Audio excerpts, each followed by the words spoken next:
ओम शांति। हम सभी को प्यारे बाप दादा नित्य समय की सूचना दे रहे हैं कि वर्तमान समय पुरुषोत्तम संगम युग का अंतिम चरण चल रहा है, जिस पर हम सभी खड़े हैं। जिस अंतिम समय पर हम सबको कौन सी तैयारी करनी।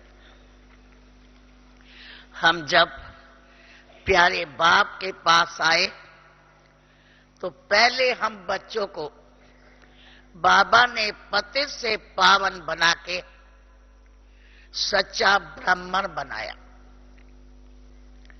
और सच्चा राज योगी बनाया।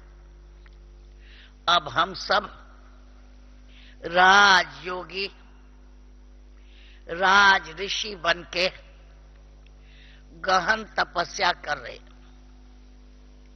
इसलिए अपने वापस घर चलने। अब घर चलने के लिए हमें क्या तैयारी करनी। हमारी पढ़ाई का डबल कोर्स है। पहले ब्राह्मण बनना है, फिर फरिश्ता बन के उड़ना है और देवता बन के आना। तो अब हमारी अंतिम समय में पढ़ाई है कि अब हम सबको फरिश्ता बनना। फरिश्ता बनने के लिए सबसे पहले हमें अंतर्मुक्ता की गुफा में रहना पड़ेगा। अंतर्मुक्ता शब्द सुनने में सहज आता है, मगर इनकी परिभाषा बड़ी गहन है। अंतर्मुख रहने के लिए हमारे मुखरे के अंदर जितनी भी इंद्रियां हैं उन सबको पूरा कंट्रोल करना पड़ेगा। तब ही जो प्यारे बाप दादा ने हम सबको इस बारी पाठ पक्का कराया कि स्वराज अधिकारी बनना। हमारे मुखरे के अंदर सबसे पहले आती है दृष्टि। सबसे पहले हमेशा दृष्टि को पूर्ण पावन करना,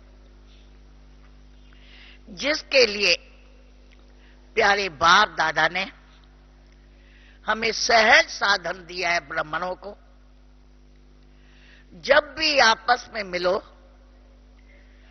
तो ओम शांति का महामंत्र आदि से बाबा ने दिया। तो ओम शांति शब्द ही हम सबको पहले अपने स्वधर्म में स्थित करता है। ओम शांति शब्द के अंदर पूरा हमारा अपने आप का, परमात्मा बाप का और घर का परिचय समाया हुआ कि मैं आत्मा शांत स्वरूप हूं, शांति के सागर बाप की संतान हूं और शांति धाम की निवासी। हम सब अनुभवी है। जब हम आपस में मिलते हैं और ओम शांति का शब्द अर्थ सहित स्थितों के मुख से बोलते हैं तो आने वाली आत्मा को हम दृष्टि से निहाल कर सकते हैं। हम सब जब यज्ञ में छोटे छोटे आए, सबसे पहले बाबा ने हम सबको दृष्टि से निहाल किया। जो प्यारे बाबा की दृष्टि मिलते ही सहजी अशरीरी बन गए। तो अशरीरी बनने के लिए हम सबको पहले अपनी दृष्टि को पूर्ण पावन बनाना। इन आंखों को हम सबको आदत डाल दी, जब भी देखे तो आत्मा देखे, देह न देखे। हम खुद फील करते हैं, कभी अचानक कोई आ जाएगा, कहेगा ओम शांति दादी। हम ओम शांति फॉर्मेलिटी से कभी कह देते, और कभी फुल अटेंशन होता है तो हमारे कहने का ओम शांति का टोन ही चेंज हो जाता है। कहेंगे ओम शांति। जब उस टोन से कहेंगे तो गोया अपने स्वस्वरूप में पूरा स्थित होके उस आत्मा की दृष्टि द्वारा स्वागत करते। तो हम सभी को सबसे पहले दृष्टि का भरा तप करना। जो नजर से निहाल गाया जाता है, नजर से निहाल किया स्वामी सतगुरु। हम सब प्यारे बाबा के पास आए, तब हम छोटे बच्चे थे। हम 9 बरस की बाबा के पास आई थी। प्रथम दिवस ही बाबा ने ऐसी दृष्टि दी और अशरीरी बना दी, और दृष्टि देके पूछा, बेटी पहचानती हो? उस बोल में इतनी महान शक्ति थी, जिस बोल में अपनी पहचान भी दे दी कि मैं ही तुम्हारा असली बाप हूं। और प्रथम दिवस ही ऐसी ईश्वरीय आकर्षण हुई, ये हमारा असली बाप। वो बाबा ने किस विधि से अपना हम बच्चों को बनाया? दृष्टि से। तो हम सबके इस ईश्वरी विश्वविद्यालय के अंदर रूहानी दृष्टि का बहुत बड़ा महत्व है। कभी कोई नया जिज्ञासु आता है, जब उसको हम कहते हैं, वो पूछता भी है, या आंखें खोल के योग क्यों कराया जाता है? आंखें खोलने से तो मन चंचल हो जाएगा।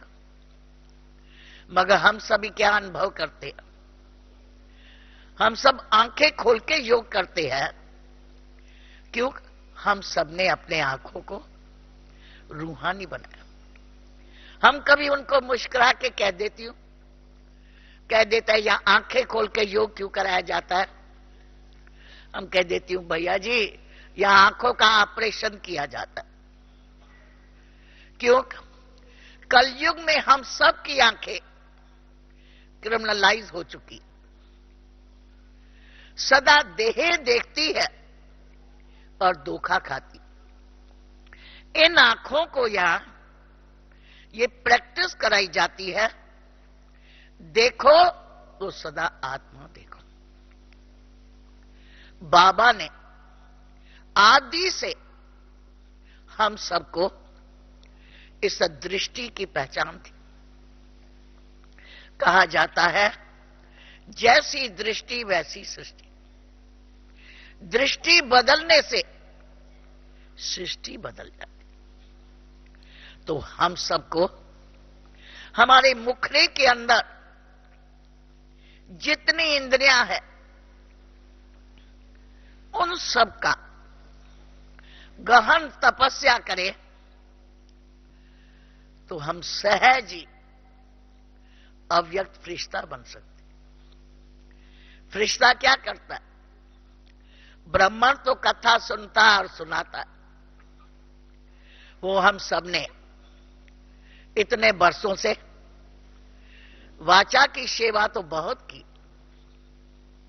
अब बाबा क्या ध्यान खींचाता है, बच्चे मनसा सेवा करो। मनसा सेवा किससे करेंगे? दृष्टि, वृत्ति और वाइब्रेशन से। मनसा सेवा करने के लिए हम सबको अपने आप को बहुत अंतर्मुख बनाना पड़े। देखें तो आवश्यक देखें, नहीं तो नहीं देखें। बोले तो आवश्यक बोले, नहीं तो नहीं। जिसके लिए बाबा मुख के लिए भी सदा मंत्र देता है, बच्चे कम बोलो, धीरे बोलो, मीठा बोलो, युक्ति युक्त बोलो, योग युक्त बोलो और रहस्य युक्त बोलो। जो शब्दों के अंदर रहस्य भरा हुआ, अगर जैसे हम दृष्टि का ये तप करें, देखे तो आत्मा देखे, देह न देखे, ऐसे ही हम मुख के इंद्री का भी तप करें कि बोले तो ज्ञान बोले, नहीं तो मुख का कुंडा नहीं खोले। कार्यार्थ दो शब्द बोले, हर कार्य दो शब्दों में हो सकता है, मगर बहुकाल की हम सबको ज्यादा बोलने की आदत है, तो हम छोटी बात को बड़ा करके बोलते, मगर वो काम दो शब्दों से भी हो सकता है। बाबा ने हम सबको अंतर्मुख बनाने के लिए कराची में बाबा ने क्या किया था? बाबा ने हम बच्चों को एक मास मौन रखा था। एक मास पूरा मौन, और सारी यज्ञ की कारोबार जब मौन में हम लोग करते थे अपनी ड्यूटी, तो देखा बहुत समय बच गया और हम लोग का कार्य जल्दी जल्दी पूरा हो जाता था। और शाम को बैठ के कोने कोने में योग बैठ के करते थे। क्यों? बाबा हम बच्चों से जुदा रहते थे कराची में, बाबा क्लिफ्टन से आते थे कुंज भवन में, तो बाबा कहते थे मम्मा, बाबा जब आता है बाबा देखते हैं दो दो चिड़िया आपस में चू चू कर रही है, बाबा चाहता है ये सूक्ष्म वतन हो जाए,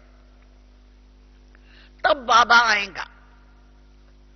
बाबा ने ऐसा कहा तो मम्मा ने कहा, बच्चे बाबा ने कहा है जैसा अव्यक्त वतन सूक्ष्म वतन है, वो जब बनाएंगे तब बाबा आपके पास आएंगे। क्यों? मम्मा का भवन मुख्य भवन था जिसमें सब महारथी बहने बहने थी मम्मा के साथ। तो मम्मा तो हमारी महाशक्ति है। मम्मा ने बच्चों के आगे ये अर्जी रखी, रात के क्लास में मम्मा हमारा धारणा का क्लास करती थी, बच्चे बाबा 2 दिन से नहीं आ रहा है, पता है क्यों नहीं आ रहा है? बाबा ने ये कंडीशन रखा है, जैसे गुलजार दादी वतन में देखे आती है, सारी कारोबार चलती है मगर आवाज नहीं है। यहां भी ऐसा हो, आवाज न हो और सारी यज्ञ की कारोबार चलती रहे। तब हम लोग 250 थे और सारे यज्ञ की मेन कारोबार मम्मा के भवन में होती थी। वहां से ही बाजू वाले सभी भवनों को भोजन भी जाता था। मम्मा ने कहा, बच्चे जब हम ये बाबा की आशा पूरी करेंगे तब बाबा आएंगे। बताओ कितना दिन लगेगा? सब बच्चों ने कहा मम्मा हम कल से लेकर एकदम ऐसे करेंगे। मम्मा ने कहा पक्का? ऐसे नहीं मैं बाबा को कहूं और बाबा फिर आके देखे सब ये दो दो चिड़ियाएं बात कर रही है, क्योंकि हम सब सरीखे थे, बहुत हम एक स्कूल से ही आ गए थे और सब सखियां थी, तो बात भी करते थे तो ज्ञान की रुआरियां करते थे, मगर आवाज तो हो जाता है ना बहुत के बोलने से। मम्मा ने कहा कितना दिन लगेगा? हम बच्चों ने कहा मम्मा कल से। मम्मा ने सारे क्लास में हाथ उठाया, कहा बाबा को कहूं? मम्मा ने बाबा को कहा बाबा कल ये कूंज भवन अव्यक्त वतन होगा। कहा मम्मा तुमने एक दिन में सूखे वतन बना दिया।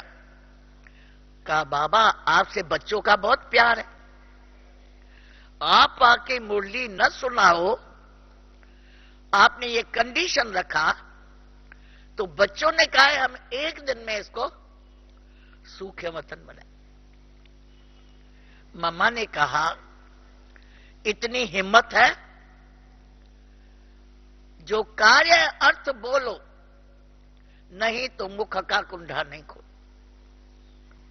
हम सब इशारों से काम करने को लग गए, सबने अपने जुबान पर पूरा कंट्रोल कर दिया। मम्मा रात को पूछती थी कौन सी बात जरूरत पड़ी जिसमें बोलना पड़ा, बोलना भी तराजू में तुलने लग गया। तो हर एक सोचता था हम क्यों बोले जो हमको हाथ उठाना पड़े, हम नहीं बोले। सारी कारोबार चल रही थी मौन में। तो बाबा है। मम्मा ने कहा बाबा कल आप आएंगे ना? बाबा ने कहा ऐसे नहीं, बाबा अचानक आएगा और इम्तिहान लेगा बच्चों का। तो बाबा हमेशा आते थे, बाबा का पंप बजता था, सब बच्चे अलर्ट हो जाते थे, बाबा आ रहा है बाबा आ रहा है, चलो जल्दी क्लास में भागते थे। बाबा उस दिन पंप भी नहीं बजाया, सीधा बाबा की गाड़ी आ गई और बाबा जैसे फरिश्ता होके पीछे से चलता है, ऐसे बाबा सारे पांडव हमारे उस कुंज भवन में बाबा चक्कर लगाया। सब कारोबार चल रही है।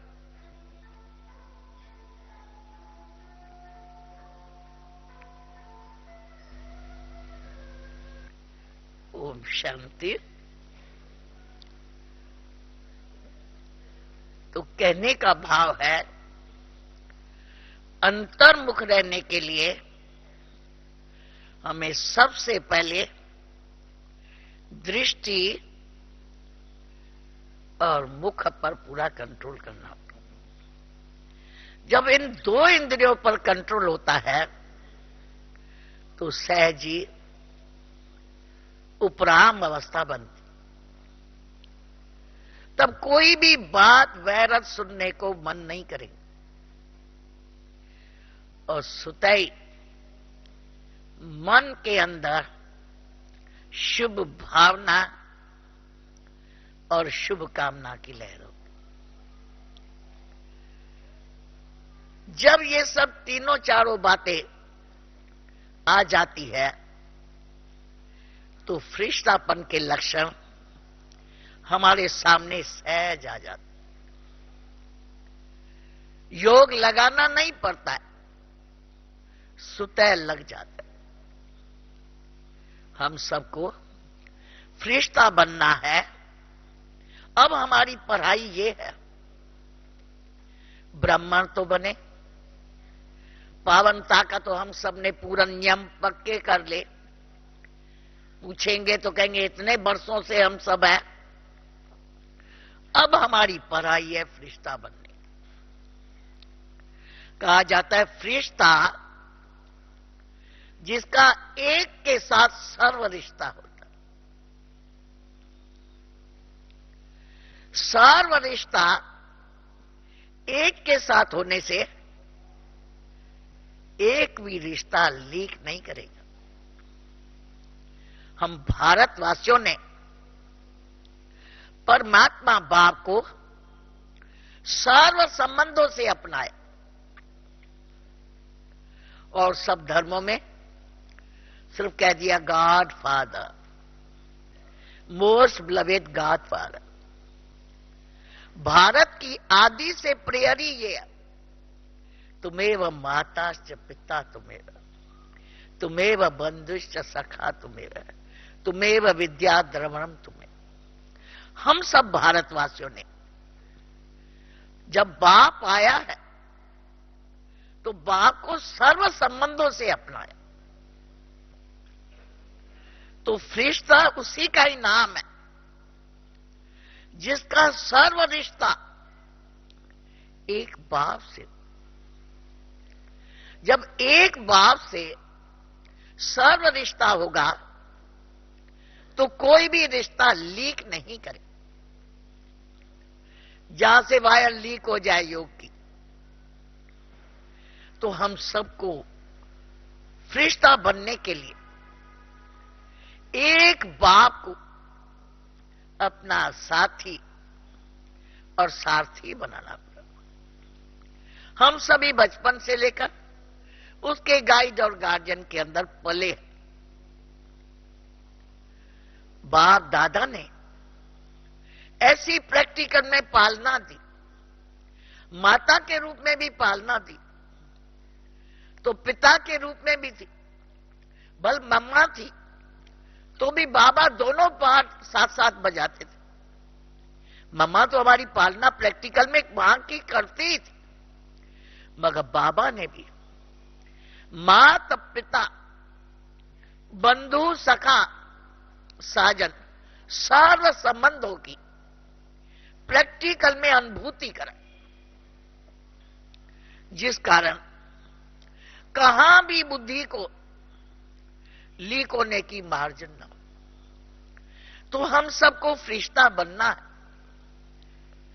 अब हमारी पढ़ाई यही है। ब्राह्मण बन गए, अब हम सबको फरिश्ता बनना। तो इन सर्व सूक्ष्म इंद्रियों को हम सबको कंट्रोल करना। देखो बाबा हम बच्चों को आदि से ये पाठ पहले दिन से पढ़ाए।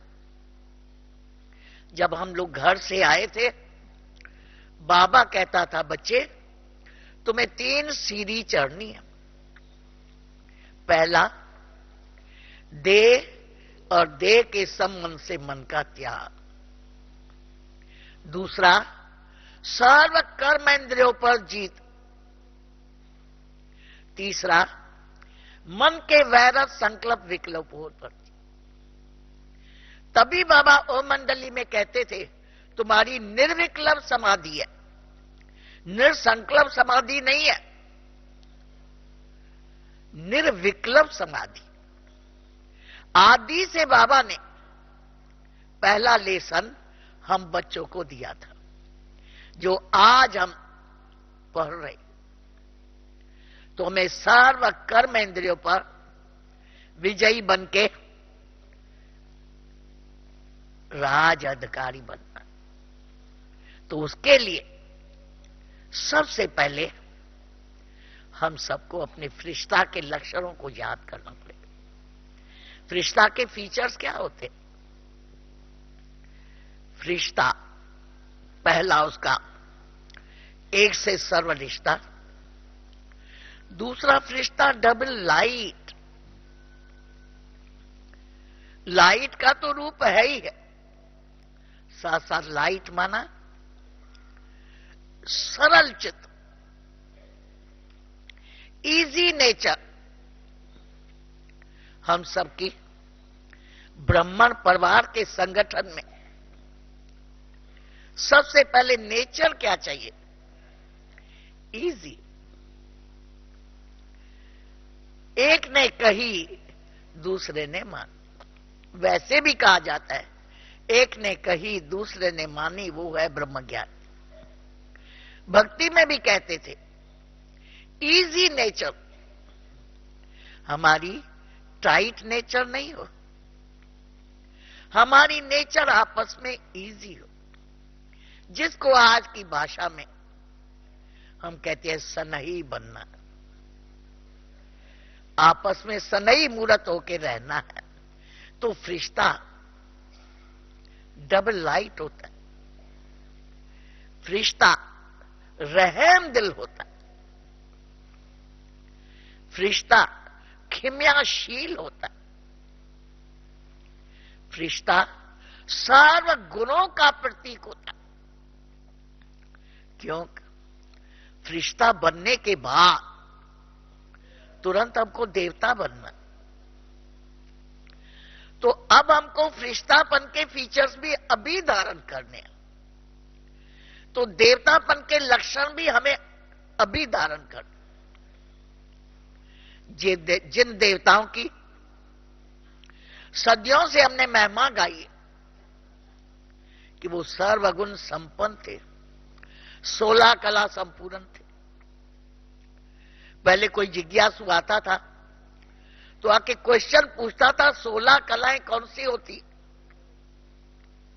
सबसे तो पहले हमारा तेज जगदीश भाई था, 16 कलाएं कौन सी होती?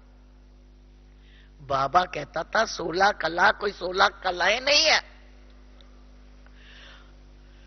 हर गुण 100%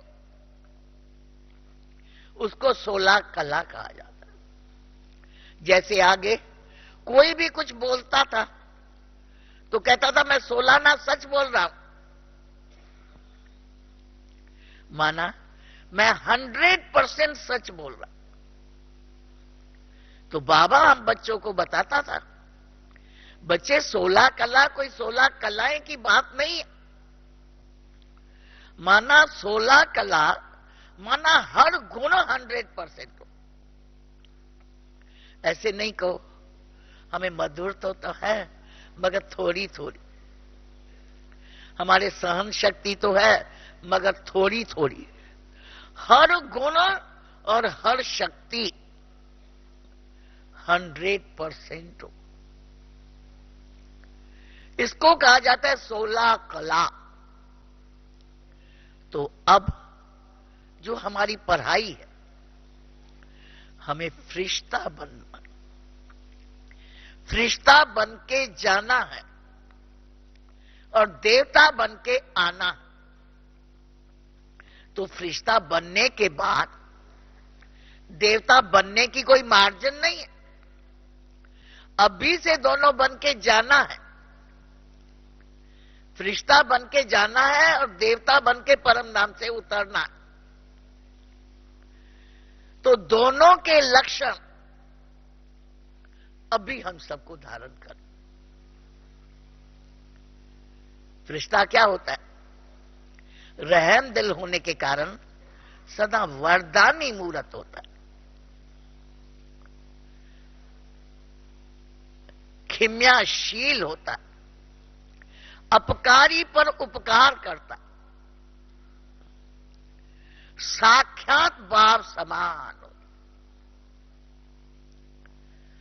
हम जब छोटे थे सदा बाबा को बैठ के भट्ठी में देखते थे, बाबा की चाल कैसी है, बाबा कैसे, बाबा प्रैक्टिकल में चलता। आपको क्या बताएं, लास्ट में बाबा एकदम निरंतर, एकदम उपराम। नहीं तो हम बच्चे अमृत वेले बाबा बैठा हुआ होता था तो हम वहां अपनी हुज्जतबाजी लगाते थे। अमृत वेले तो बाबा के कमरे में कोई नहीं जाएगा, हम लोग चले जाते थे। बाबा भी मीठी दृष्टि देके अनमोल बोल कुछ बोल देते थे, ज्ञान के रतन दे देते थे। लास्ट में जाते थे बाबा एकदम एंगेज, कमरे में जाए बाबा और बाबा आपस में एंगेज है, जाके एकदम कोने से फिर निकल आते थे। बाबा ने लास्ट में हम सबको प्रत्यक्ष उपराम एकदम निरंतर योगी का पाठ पढ़ाया। हमें याद है बाबा 18 जनवरी को अव्यक्त हुआ और हम कलकत्ता से दुर्गा पूजा पहला बारी बड़ी दुर्गा पूजा करके हम लोग आए थे। हम लोगों ने कलकत्ता में एकदम ग्रीस पार्क में मेन बाजार में मारवाड़ियों के प्रदर्शनी की थी, लाखों की भीड़ थी उसमें। तब तो देवियां नहीं बनाते थे, हम लोगों ने भारत के उत्थान पतन की सीढ़ी पूरी मॉडल्स की बनाई थी, जिसमें बाबा का चित्र ऐसा खड़ा था जैसे संगम युग में बाबा खड़ा। वो सबको इतनी आकर्षण किया, लाखों की भीड़ लग जाती। ता जो पुलिस रोड से आ जाती थी, बहने बोलो नहीं, रोड जाम हो गया, लाइन में चलो, लाइन में चलो। तो हम खुशी खुशी से आए कि ऐसा सेवा का समाचार बाबा को सुनाएंगे। और हम बच्चे बड़े हुज्जत से, बाबा जब भोजन पाता था बाबा के पास आते थे, सेवा का समाचार सुनाते थे। और बाबा ने भी बड़ा पत्र लिखा था कि बहुत अच्छी सेवा की, लाखों को एक प्रदर्शनी से संदेश मिला।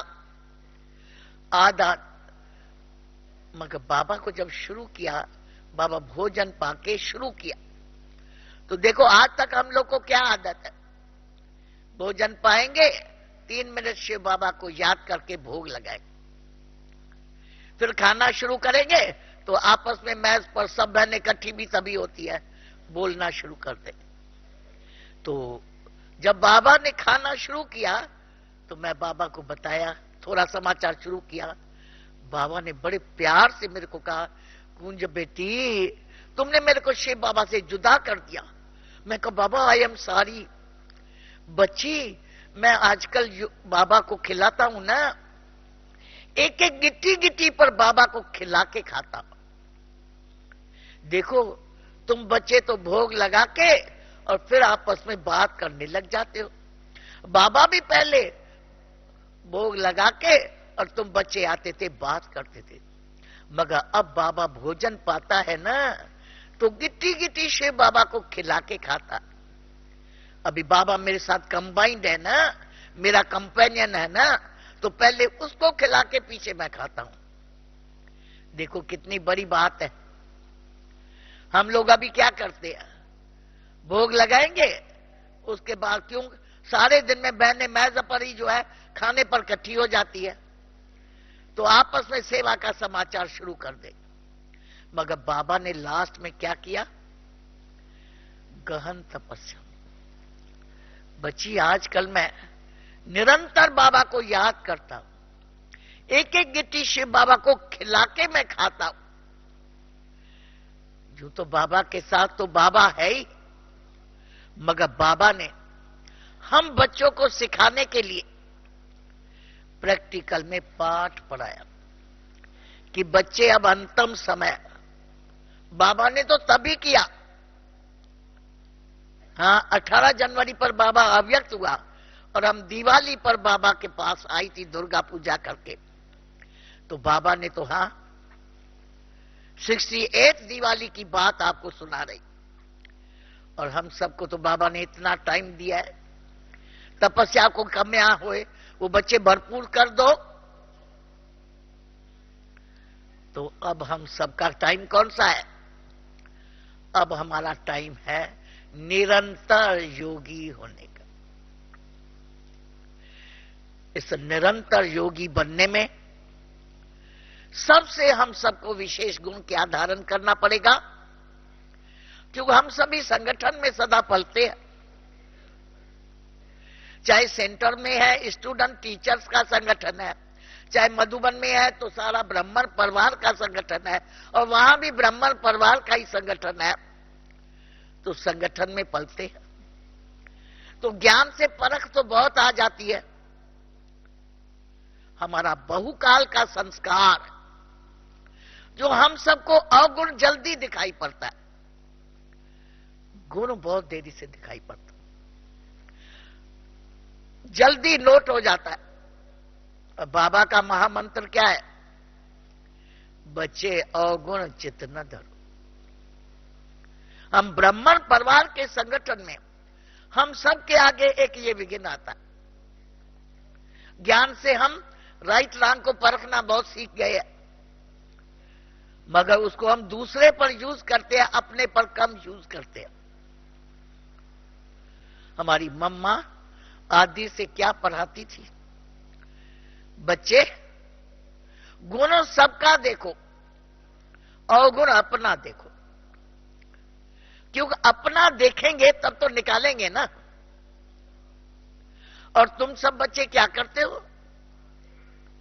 सबका जल्दी अवगुण नोट कर लेते हो।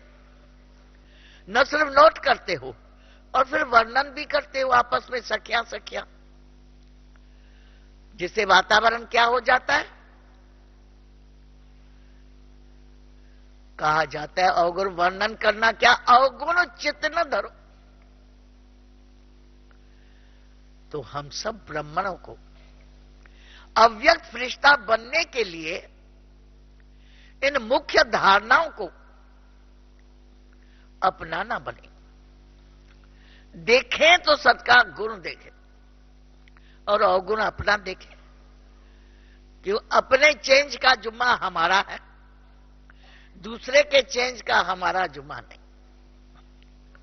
दूसरे को सदा शुभ भावना, शुभ कामना, रहम दिल भावना से, जिसके लिए थोड़ा धैर्य की, थोड़ी सहन शक्ति की, थोड़ी निर्माणता की, इन गुणों की संगठन में अति आवश्यकता। सरलता की। हमारी दादी प्रकाशमणि क्या थी? सरलता की मूर्ति थी। इतनी बड़ी दादी हेड एडमिनिस्ट्रेटर थी। बाहर से कोई आता था, सोता था दादी कैसे मिलेगी, मगर दादी कितनी निर्माण थी। जब हमारी ओम शांति भवन में पहली कॉन्फ्रेंस हुई थी तो उसमें यूएनओ का रॉबर्ट मोलर आया था, दूसरी हुई सिस्टर शैली आई थी। सभी सोचते थे दादी प्रकाशमणि इंटरनेशनल एड है, वो कैसे मिलेगी। हमारी दादी कितनी निर्माणता की मूर्ति थी। कॉन्फ्रेंस पूरी होती थी, गाड़ी को छोड़ के ओम शांति के पुल से नीचे उतरती थी। आती थी गाड़ी उतार के सबको ऐसे टाटा टाटा करके दृष्टि देते हुए ऊपर जाती, और सदा मुख पर मुस्कान, एवर हैप्पी। आपको क्या बताएं, सिस्टर शैली जब आई थी, जब विदाई ले रही थी, यूएनओ से आई थी असिस्टेंट सेक्रेटरी, दादी ने पूछा सिस्टर शैली तू यूएनओ से आई है, मैं सोच रही हूं मैं तुमको क्या सौगात, बोलो तुमको क्या सौगात दियो। उसने कहा दादी एक सौगात मांगू, आप हमको देगी? कहा बोलो जरूर देगी। कहा दादी आपके पास 1000 से ज्यादा वीवीआईपी है। पहली कॉन्फ्रेंस के अंदर 250 से ज्यादा एडिटर और मालिक पहुंच गए। तहां जो मीडिया कॉन्फ्रेंस में दादी को कहा दादी आपने क्या जादू की लकड़ी चलाई है। जब कॉन्फ्रेंस होती है सदा रिपोर्टर्स आती है, यहां सब एडिटर मालिक और बड़े एडिटर पहुंच गए। दादी मुस्कुराते कहे मैं क्या जादू की लकड़ी चलाएंगी, जादूगर शिव बाबा है ना, ये आपके बाप का घर है ना, ये आपका घर है। तो बाबा ने आप सबको निमंत्रण देके बुलाया और वो दादी का चेहरा देख रहे, ये आपका घर है, बाप का घर आपका घर है। तभी से लेकर हमारे पांडव वन के गेट पर लिखा पड़ा है कि बाप का घर आपका घर। तो सिस्टर शैली ने दादी को कहा दादी हमको अपनी जो एवर लास्टिंग स्माइल रहती हो ना, ये गिफ्ट दे दो। दादी ने कहा ये आलमैटी की गिफ्ट है, ले लो, ये तो देने से बढ़ती है घटती नहीं है, ले लो। तो जो हमारे बड़ों के मुख्य विशेषताएं, सदा हर्षत मुख रहना, निर्माणचित रहना, निरंकारी रहना, फरिश्ता बनने के लिए इन विशेषताओं को अपनाना पड़ेगा। देखो बाबा भी जानता था कि बच्चों के अंदर अहंकार है, ज्ञान के बाद ज्ञान का अहंकार हो जाता, सेवा के बाद अच्छी सेवा करने से उसका अपमान हो जाता है। इसलिए बाबा ने भी 18 जनवरी को रात को क्या पाठ पढ़ाया? बच्चे निराकारी, निरंकारी, निर्विकारी, 3 शब्दों का पाठ पढ़ाया। इन 3 शब्दों के अंदर सारी गीता समाई हुई। निराकारी बन जाओ, मन ज्योति बिंदु स्वरूप में स्थित हो जाओ, बिंदु बन के बाप को याद करो, निरंकारी बन जाओ। कोई भी पन का कर्ता, पन का अपमान। गीता में भी कहा है अर्जुन, कर्तापन का अपमान न हो और निर्विकारी बन। दादी भी हमारी क्या थी? निर्माणता की मूर्ति थी। हम पहले शुरू आते थे, देखते थे बाबा अव्यक्त हुआ। दादी सुबह 4 बजे से लेकर रात को 11 बजे तक बिजी रहती थी। कभी दादी को कहते थे, दादी आप थकती नहीं है? आप तो एकदम स्टैंडर्ड स्टील के माफिक काम करती है। दादी क्या कहती थी, मैं थोड़ी करती हूं, मेरे को तो शिव बाबा काठपुतली के माफिक जैसे बाबा चलाता है मैं चलाती हूं, करण करणहार हो। मगर आज थोड़ा बहुत कोई करता है तो अहम भाव आ जाता है। तो ये जो मुख्य शिक्षाएं जो हमारे बाबा ने, हमारी दादी ने अपने प्रैक्टिकल जीवन से करके हम सबको दिखाया है। सैंपल तो हम सबको कोई भी सैंपल देख के फॉलो करना सहज होता है। तो हम सबको भी मुख्य अभी कोर्स है हमारा, फरिश्ता बन के डबल लाइट रहना है,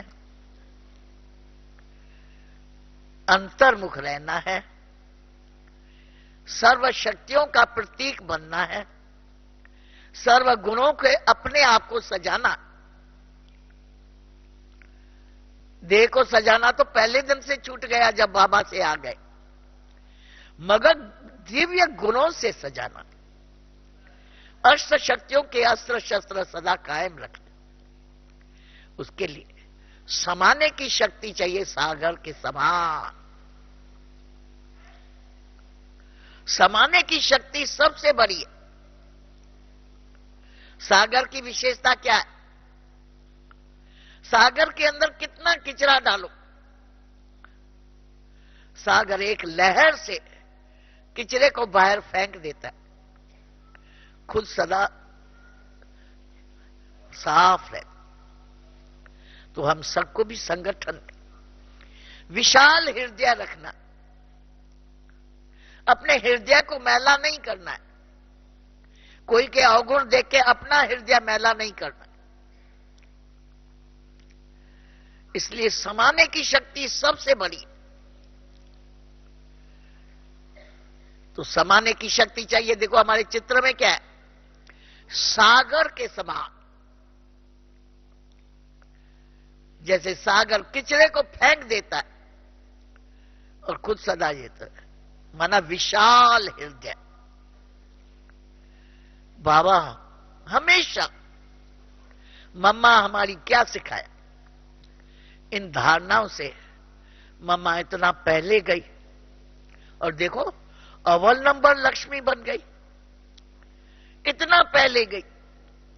हम लोग को तो इतनी तपस्या का, अव्यक्त बाप दादा का, साकार बाबा का इतनी पालना का मौका मिला। मम्मा ड्रामा अनुसार हम सबसे पहले गई, मगर एकदम मम्मा गुणों की मूर्ति थी। प्रैक्टिकल में अव्यक्त फरिश्ता थी। चलने की चाल मम्मा की एकदम अव्यक्त फरिश्ता, ऊपर से नीचे आती थी जैसे कोई फरिश्ता उतर रहा। मम्मा कराची में सदा ऊपर रहती थी, तीसरे तले पर, जैसे फरिश्ता उतर रहा। देखने से ही कोई निहाल हो जाए। तो हम सबको भी बाबा ने कहा है अपनी सूरत द्वारा बाप की मूरत का साक्षात्कार कर, जिसके लिए क्या करना पड़ेगा? साक्षात बाप समान बनना पड़ेगा। तो हम सबको सदा हमारा आईना क्या है? बाबा, मम्मा, दादी, जिनको देख के हम सबको स्व को देखना। अब समय है सिर्फ स्व को देखने का, दूसरे को देखने की फुर्सत नहीं होनी चाहिए। कोई क्या करता है, कोई क्या करता है, हर एक अपना पाठ बजाता है, उसको साखी होके देखना होता है। साखी ड्रामा में हर एक्टर का वैरायटी है। हम लोग सदा सोचते हैं ये ऐसा क्यों नहीं करता, मगर हर वैरायटी ड्रामा है, हर एक का फीचर्स अपना है, हर एक का नेचर्स अपना है, हर एक का संस्कार अपना है, एक न मिले दूसरे से। तो हम सबको बाबा कहता था ड्रामा याद रखो। बाबा हम बच्चों को सदा ड्रामा याद कराता था। कभी कोई समाचार सुनाते, बाबा को कहते बाबा अगर ऐसा नहीं होता ना तो ये नहीं होता, बाबा फौरन पकड़ लेता था। बच्ची ड्रामा याद है? अगर मगर कहां से आ गई? दूसरों को सारा दिन ड्रामा समझाते हो और खुद भूल जाते हो। हमारी मम्मा सदा ड्रामा पर अटल थी। 2-2 घंटा ड्रामा पर भाषण करके हम बच्चों को पक्का कराती थी। बच्चे ड्रामा को साखी होके देखो, ड्रामा को साखी होके देखो और शिव बाबा को साथी बना के चलो। बाबा मेरा साथी है, ड्रामा हमारा मालिक है। तो इसी रीति से आप चलेंगे तो क्या होगा? सदा हम एवर हैप्पी रह सके। तो फरिश्ता बनने के लिए हम सबको फरिश्तापन के फीचर्स तैयार करने हैं, अपने अंदर धारण करने, ग्रहण करने कि फरिश्ता के फीचर्स क्या है, उनकी नेचर क्या है। हल्का कहा जाता है फरिश्ता के पांव पृथ्वी पर नहीं खड़ी होते। गोया पृथ्वी क्या है? देह की दुनिया, देहिक दुनिया की उसको आकर्षण नहीं होता। उसके पांव सदा पृथ्वी से बड़े ऊपर, देह अभिमान से दूर है। तो हम सबको भी अब बाबा ब्राह्मण तो हम सब बन गए। अब राजयोग की तपस्या करके दिव्य गुणों की धारणाओं में योगी के 4 अलंकार सुनाते हैं ना, तो पवित्र तो बन गए, पवित्र संग भी मिल गया, पवित्र भोजन भी बन गया, परंतु दिव्य गुणों का श्रृंगार कर और पवित्रता की महीन भाषा, पवित्रता मन वाणी दृष्टि वृत्ति तक जब इन सब चीजों को अपनाएंगे तब हम सहज ही मनसा सेवा करेंगे तो हमारी वहां पहुंच जाए। बाबा हम लोग को शुरू कोई जिज्ञासु आता था जब ब्रज कोठी में थे, कोर्स कराते थे, कोई ऐसी आत्मा आती थी, बाबा कहता था बच्ची अमृत वेले उसको योग का दान देना। और रियल आपको क्या सुनाए, उसको योग का दान देते थे तो उसका लेटर आ जाता था और कुछ ना कुछ आ जाता था। इसी रीति से तो बाबा ने हम सबको भट्ठी में मनसा सेवा कैसे करो, वाणी की सेवा कैसे करो, बाबा ने करके और करा के सिखाया। तो अब हम सभी को फरिश्ता बनना है ना, और उड़ना है, और समय तो सूचना दे रहा है। रोज बाबा बताता है कल का भरोसा नहीं है। दादी प्रकाशमणि एक दिन क्लास करा रही थी, कभी कोई को कहते हैं ये काम करो तो कहते हैं कल करूंगा। दादी ने सारे क्लास, फुल क्लास था, जी कल किसने देखा है? जिसने कल देखा हो सो हाथ उठाओ। एक ने भी हाथ नहीं उठाया। कल तो किसने देखा नहीं है, क्या होगा? आज हम बैठे हैं, कल रहेंगे या नहीं रहेंगे? दादी सारी चीज, जब भी कोई बात होती है कोई को कहो तो कहते हैं कल कर देंगे, परंतु कल किसने देखा है? कल तो किसने देखा नहीं है, कल क्या होगा? इसलिए जो कुछ करना है सो अब कर। तो हम सबको बाबा प्रेरणा दे रहा है, अव्यक्त रूप में, साकार रूप में दादी दीदी आवाज दे रही है कि समय को देखते हुए पुरुषार्थ के गति को तीव्र बना के आगे बढ़ते चलो। ओम शांति।